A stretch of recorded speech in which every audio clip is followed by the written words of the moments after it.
Hello दोस्तों, आशा करता हूँ आप सभी लोग बहुत ही अच्छे होंगे। तो दोस्तों आज जो है आपके लिए मैं आईटीआई की एक कोर्स जिसका नाम है computer hardware and network maintenance, तो इसकी वीडियो लेकर आया हूँ। आशा करता हूँ आप लोगों को काफ़ी ज़्यादा हेल्प मिलेगी हमारे वीडियो को, तो एंड तक आप ज़रूर देखें ताकि आपको इसके अंदर पता चल जाएगा जो आपकी आईटीआई के जो कोर्स है ना कंप्यूटर हार्डवेयर एंड नेटवर्क, इसकी क्या बेनिफिट है, इस कोर्स को करने के बाद आपके जॉब रोल क्या रहने वाले हैं, सिलेबस क्या है, ठीक है, और फ्यूचर में इसके स्कोप क्या है और जो है गवर्नमेंट ऑप्शन क्या है, ठीक है। तो आइए दोस्तों स्टार्ट करते हैं। इससे पहले जो हमारे चैनल पर न्यू आए हैं उस चैनल को सब्सक्राइब करके बेल आइकन को भी ज़रूर क्लिक करें।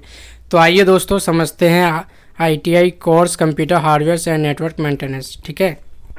तो देखिए दोस्तों, जो आपका ITI computers hardware and network जो मेंटेनेंस एक जो है नॉन इंजीनियरिंग ट्रेड है, ठीक है ना।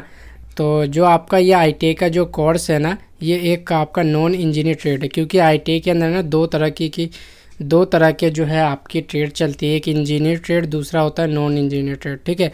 तो ये आपका नॉन इंजीनियर ट्रेड है, ठीक है, जिसमें क्या होता है ना, छात्रों को कंप्यूटर हार्डवेयर एंड मेंटेनेंस से संबंधित कार्य सिखाया जाता है, ठीक है। इसके अंदर जो आपके कंप्यूटर के अंदर जो हार्डवेयर होती है उसको मेंटेनेंस करना, ठीक है, वो सारी चीज़ें आपको सिखाया जाता है। फिर आपको कंप्यूटर को असेंबल एंड रिपेयर करना आदि सिखाया जाता है, ठीक है ना। तो इसके अंदर जो है ना बेसिक यही चीज़ें हैं कि आपको जो है कंप्यूटर के जो हार्डवेयर है उसको इंस्टॉलेशन करना, हार्डवेयर की मरम्मत करना यानी मेंटेन करना, फिर कंप्यूटर जो पीसी है उसको असेंबल करना, उसको रिपेयर करना है, चाहे वो लैपटॉप हुआ या फिर आपका पीसी है, दोनों को जो है असेंबल और रिपेयर करना इसके अंदर आपको सिखाया जाता है, ठीक है, आदि सिखाया जाता है। एवं सॉफ्टवेयर एवं इंस्टॉलेशन होता है वे भी सिखाया जाता है, ठीक है ना।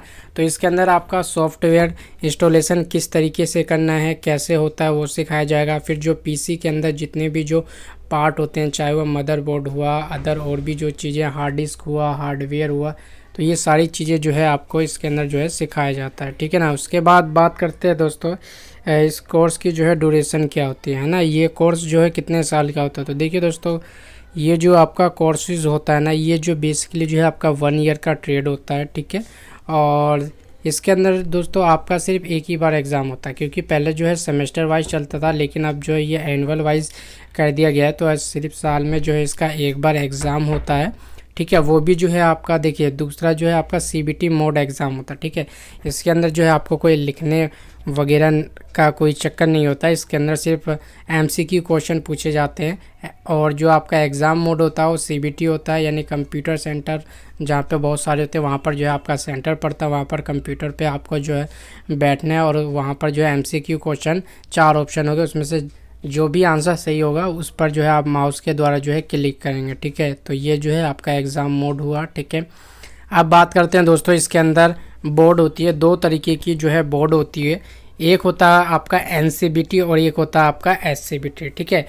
तो इसको समझने से पहले जो है एक चीज़ समझ लें। देखिए जैसे दिल्ली के अंदर आपको पता है कि सीबीएसई है, सीबीएसई जो है ऑल ऑफ इंडिया के लिए, और एक होता है बिहार बोर्ड जो कि बिहार में चलता है। उसी तरीके से यहाँ पर जो होता है एक होता है एनसीबीटी और दूसरा होता है एससीबीटी। तो जो एनसीबीटी की जो आपकी फुल फॉर्म है ना दोस्तों, वो है national council for vocational training, ठीक है। और जो एससीबीटी की जो फुल फॉर्म है state council for vocational training, ठीक है। अब इसमें जो काफ़ी सारे स्टूडेंट डाउट होते हैं कि सर एनसीबीटी और एससीबीटी में डिफरेंस क्या है। तो देखिए एक एग्जांपल के थ्रू आपको समझाने की मैं कोशिश करता हूँ, ठीक है। तो एक स्टूडेंट हैं दिल्ली से जिन्होंने कंप्यूटर हार्डवेयर एंड मेंटेनेंस में जो है कोर्स किया है एनसीवीटी से, ठीक है। उसने जो है दिल्ली से जो है ये कोर्सेज किया है एनसीवीटी से, या अदर स्टेट में भी अगर एनसीवीटी हुआ, तो अगर उसने एनसीवीटी से दिल्ली से अगर स्टूडेंट ने कोर्स किया है आईटीआई का, और अगर जितनी भी जो इंडिया के अदर जितनी भी जो स्टेट के अंदर कोई वैकेंसीज निकलती है ठीक है ना नेशनल लेवल पर, तो वो जो है एनसीवीटी वाला स्टूडेंट है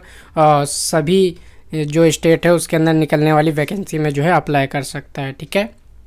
परंतु क्या होता है ना दोस्तों, जो आपका एससीबीटी वाला है, अब एक स्टूडेंट है जिसने कंप्यूटर हार्डवेयर नेटवर्क मेंटेनेंस से जो है दिल्ली से जो है एससीबीटी किया, ठीक है। एससीबीटी से उसने जो है आईटीआई कंप्लीट कर लिया। लेकिन जो यूपी, बिहार, अदर स्टेट में जितनी जो वैकेंसी निकलेगी ना, वो एससीबीटी वाला स्टूडेंट उसके अंदर अप्लाई नहीं कर सकता, ओनली सिर्फ अपने ही जो है स्टेट के अंदर अप्लाई कर सकता है। तो ये डिफरेंस होता है एससीबीटी और एनसीबीटी में।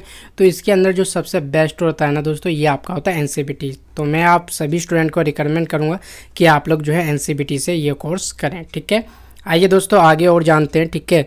आगे है आपका दोस्तों क्वालिफिकेशन। इस कोर्स को करने के लिए जो है एलिजिबल क्या है, क्वालिफिकेशन क्या है, ठीक है। तो देखिए आपको जो है 10th पास आउट होने चाहिए आप, ठीक है। 10th क्लास में आपका मैथ और साइंस जो है कंपलसरी होना चाहिए। सब्जेक्ट 15% मार्क्स से जो है आप पास आउट होने चाहिए, ठीक है। उसके बाद इससे पहले एक चीज़ और ध्यान देते हैं और उस पर भी डिस्कशन करते हैं कि इस कोर्स के लिए जो आईटीआई के अंदर जो एडमिशन होते हैं वो कब होता है, उसका क्या प्रोसेस होता है, वो भी जान लेते हैं, ठीक है। तो देखिए आईटीआई के जो एडमिशन होता है ना, वो आपके मई जून में जो है स्टार्ट हो जाते हैं, ठीक है। और इसके अंदर एडमिशन आप कैसे ले सकते हैं, देखिए जैसे ही मई जून में स्टार्ट होता है ना, सबसे पहले इसके अंदर आपको फॉर्म जो रजिस्ट्रेशन फॉर्म होता है जिसको 200 रुपये लगते हैं, 200 रुपये का जो है रजिस्ट्रेशन फॉर्म को सबमिट करना पड़ता है, ठीक है। जैसे ही आप सबमिट कर देते हैं उसके बाद 10th बेस पर जो है मेरिट लिस्ट बनती है, फिर रैंक जो है रिलीज़ कर दी जाती है। फिर जो है इसके अंदर राउंड चलते हैं। फिर किसी भी राउंड में अगर आपका नेम आता है ना, जैसे फर्स्ट राउंड में अगर नेम आ गया तो फिर उसके बाद जो है एडमिशन प्रोसेस स्टार्ट हो जाता है। आपको जो है डॉक्यूमेंट, जिस भी आईटीआई के अंदर अगर नेम आता है तो आपको डॉक्यूमेंट लेकर ना आपको आईटीआई के अंदर जाने पड़ते हैं, अपने ओरिजिनल डॉक्यूमेंट और उसको वेरिफिकेशन कराने होते हैं। उसके बाद जो अपना एडमिशन जो फ़ीस है वो आपको पेमेंट करनी पड़ती है और उसके बाद क्लासेस स्टार्ट हो जाती है। तो ये होता है दोस्तों एडमिशन प्रोसेस, ठीक है ना।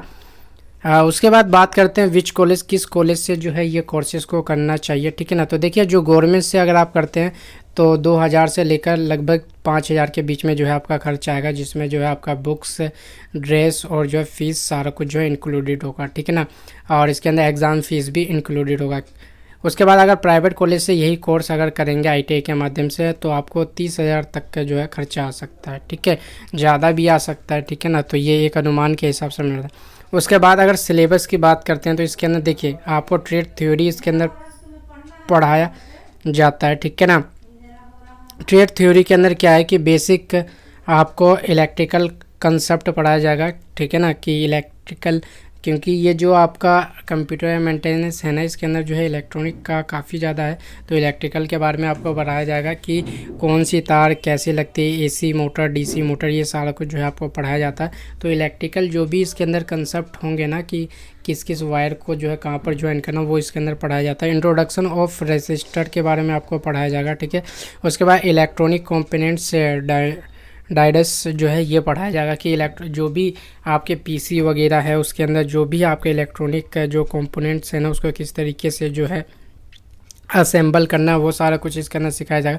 उसके बाद जो पढ़ाया जाएगा आपको इंट्रोडक्शन टू कंप्यूटर आपको पढ़ाया जाएगा कि कंप्यूटर क्या है आपका, ठीक है। उसके बाद जो है इंट्रोडक्शन टू पीसी हार्डवेयर आपको बताया जाएगा कि जो आपका हार्डवेयर है पीसी का वो जो है कैसे यूज़ होता है, उसको कैसे इंस्टॉलेशन करते हैं। तो हार्डवेयर के बारे में फुल इन्फॉर्मेशन दी जाएगी कि हार्डवेयर क्या होता है, ठीक है ना, ये सारा कुछ।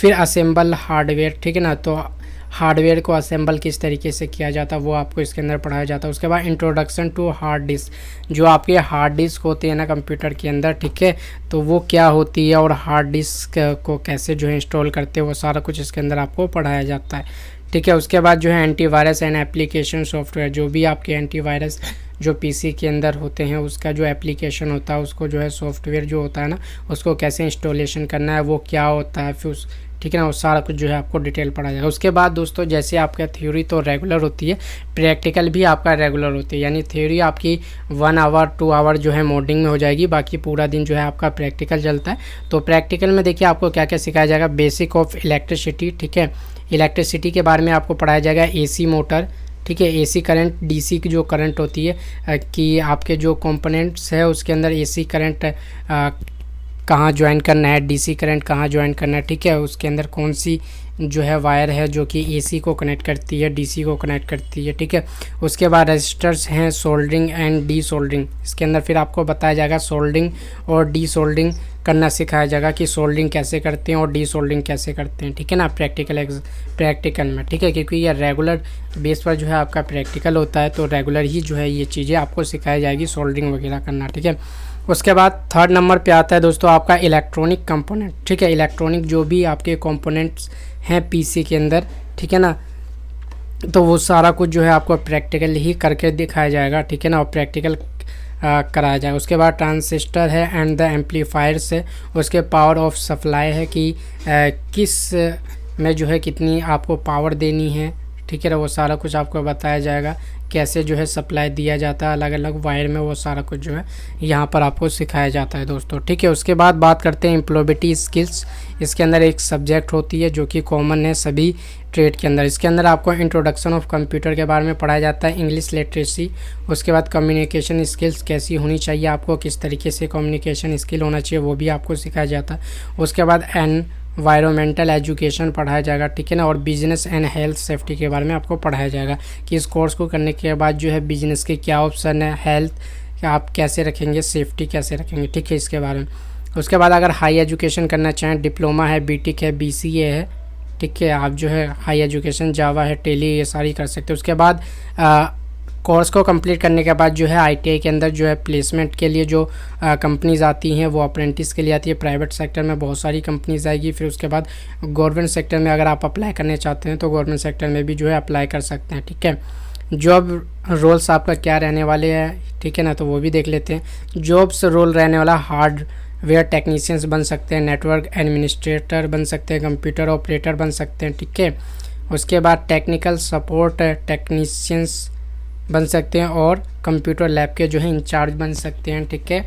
उसके बाद अगर गवर्नमेंट जॉब की अगर ऑप्शन की बात करें तो आपका जो है NHI है, इसरो है, IFC है, इसके अलावा भी और भी जो है आपके डिपार्टमेंट है जिसके अंदर जो है आप ITI कोर्स को कंप्लीट करके बाद जो है अप्लाई कर सकते हो गवर्नमेंट। उसके बाद अगर सेल्फ एम्प्लॉयमेंट की ऑप्शन की अगर बात करते हैं कि इस कोर्स को करने के बाद अगर आप सेल्फ यानी खुद का जो है कोई बिजनेस वगैरह स्टार्ट करना चाहते हैं तो क्या कहाँ आपके ऑप्शन है, तो देखिए पहला आपका ऑप्शन है कंप्यूटर इंस्टीट्यूट आप ओपन कर सकते हैं। उसके बाद साइबर कैफ़े ओपन कर सकते हैं। CCTV कैमरा इंस्टॉलेशन भी आप कर सकते हैं क्योंकि इसके अंदर ऑल आपको सारा कुछ जो है सिखाया जाता है CCTV के बारे में भी। उसके बाद जो है कंप्यूटर शॉप खोल सकते हैं अपना, ठीक है, जिसके अंदर जो है आप विभिन्न तरीके के जो कंपोनेंट्स हैं वो जो है आप इसको सेल कर सकते हैं, ठीक है। उसके बाद computers lab and repair shop भी आप खोल सकते हैं, ठीक है। और उसके बाद दोस्तों ITI में पढ़ाने वाले टीचर की क्वालिफ़िकेशन, या आप चाहते हैं कि मैं जो है ITI करने के बाद जो है ITI के अंदर टीचर पद पर जो है वर्क करूं तो आपको क्या क्या चाहिए वो भी देख लेते हैं। एलिजिबल CTI एक कोर्स होता है, जैसे ITI होता है उसी तरीके से CTI होता है, वो आपका कंपलसरी है, प्लस डिप्लोमा और 3 ईयर का एक्सपीरियंस है, तब ITI के अंदर पढ़ा सकते हैं। सेकंड नंबर पे CTI प्लस ITI 5 ईयर का एक्सपीरियंस है, तब जो है आप ITI के अंदर जो है स्टूडेंट को ट्रेनिंग दे सकते हैं। या फिर आपने BTech कर रखा है प्लस जो CTI 1 ईयर का एक्सपीरियंस है, तो आप जो है इसी तरीके से जो है ITI के अंदर जो है ट्रेनिंग दे सकते हैं स्टूडेंट को। तो आशा करता हूँ दोस्तों हमारी वीडियो आपको काफ़ी ज़्यादा हेल्प दी होगी। तो अगर वीडियो अच्छी लगी तो सब्सक्राइब करें और लाइक करें।